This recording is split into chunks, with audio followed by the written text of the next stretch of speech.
All right. Hi there. My name is Alex Marland. I'm the Jaroslawski Chair in Trust and Political Leadership at Acadia University in Nova Scotia. And I'm joined today by Beatrice Wayne, who is the Director of Research and Policy at the Samara Center. And what we're going to be doing in this particular segment is we just want to introduce people who are interested to understand why it is that Humans of the House is such an exceptionally useful, important, and insightful series. And so, Beatrice, maybe I'll throw it over to you to give us your pitch. Explain to us why Humans of the House matters, and then we'll go from there. I think what makes Humans of the House so unique is that it's an opportunity to learn about Canadian politics in a way that really connects you to the experience of it. It's a podcast series. It's a 6-episode series that takes you through the life of the House of Commons through the individual experiences of MPs.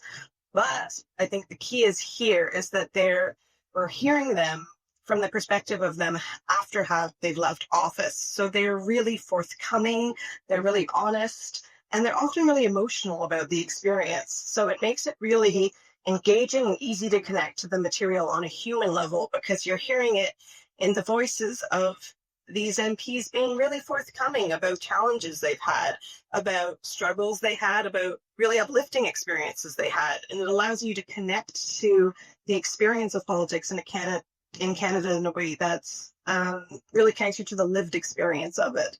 And we've heard from feedback from people who've listened to that it has affected them in a way that helps them feel civically engaged, but also helps them understand what it's like to be a member of parliament and feel more empathy and connection to them as human beings, not just as sort of cardboard cutout political figures.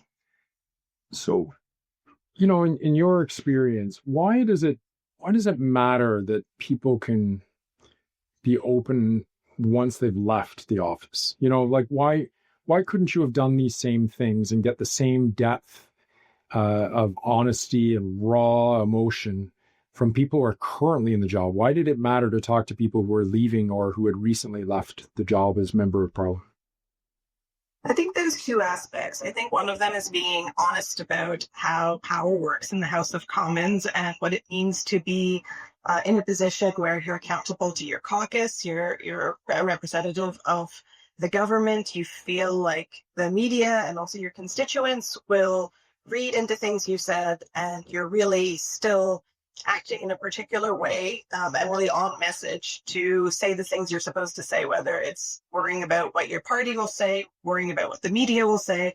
There are a lot of constraints on what people who are an active MP are willing to share about their experience.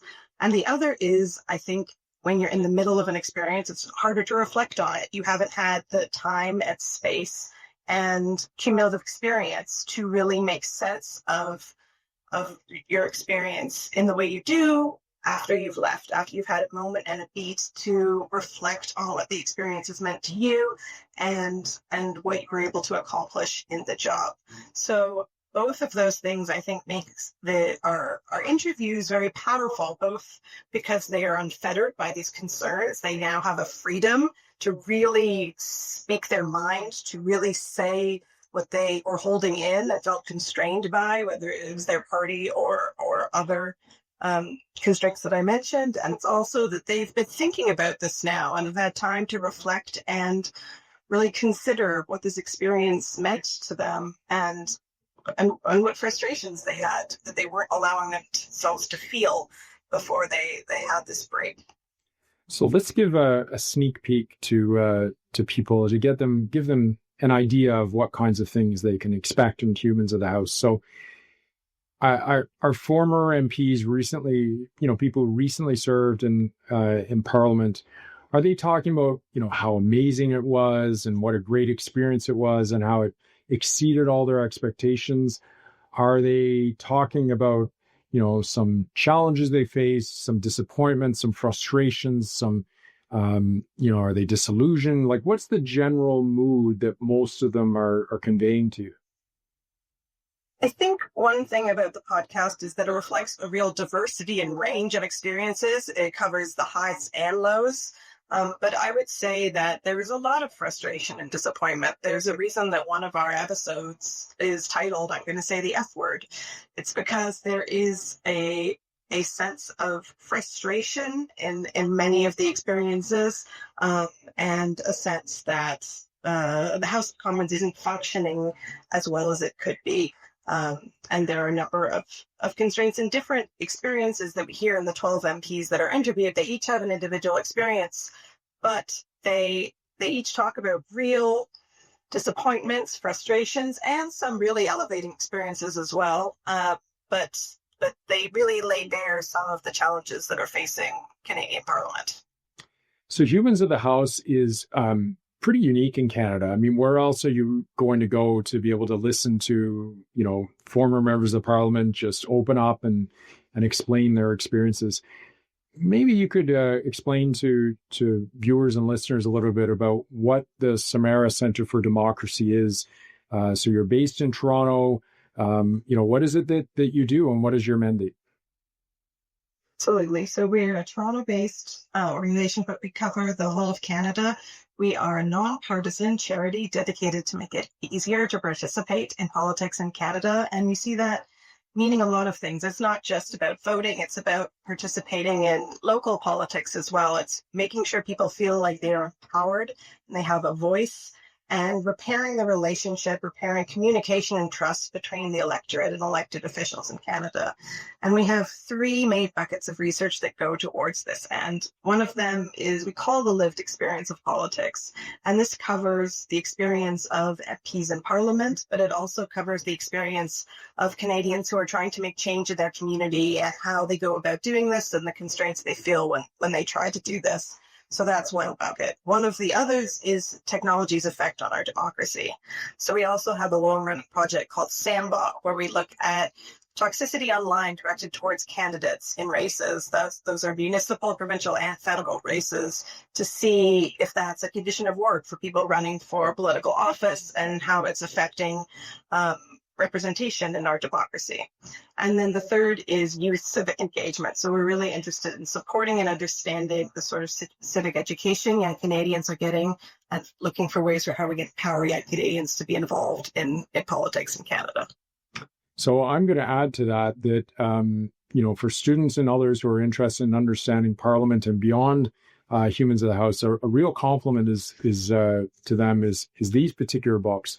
So I'll just start with this one. This is very well known in Canadian political circles, and it is essentially a deep explanation about all sorts of things in Canadian Parliament that stand to be improved, and it's based on a series of exit interviews with former MPs.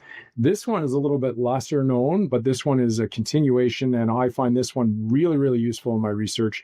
What it does is it also captures things that former MPs have said. And so you get the raw commentary that party discipline really inhibits from MPs from saying. If you think about it, if you're working somewhere, you're not going to go out and complain about your employer while you're working for that employer, or there'll be consequences. Well, the same thing happens very much in politics. So once you leave, you are able to speak with a fresh voice, without the same sort of constraints and shackles that you do when you're in office. So I'll just say that these particular sources are very useful to me. But Beatrice, there's also items that are available on the Samara Centre's website. So what kind of other resources are available? So our MP Exit Interview Project, which Tragedy in the Commons, Meal House Lives are based out of, also produced a lot of reports. So there'll be lots of different reports, some of which I know we'll discuss. But we also have resources related to our other research on tech and democracy. So we have Sandbox reports looking at different elections and looking how online abuse are affecting candidates. And then we also have a recent project called Verified, where we're looking at the state of online political conversation in Canada. The first series of reports in Verify were focused on the most recent federal election, looking at how people were talking about exchanging political information online and the state of online political conversation. So how things like the online news ban and moderation practices are shaping the sort of political news and conversations we see online.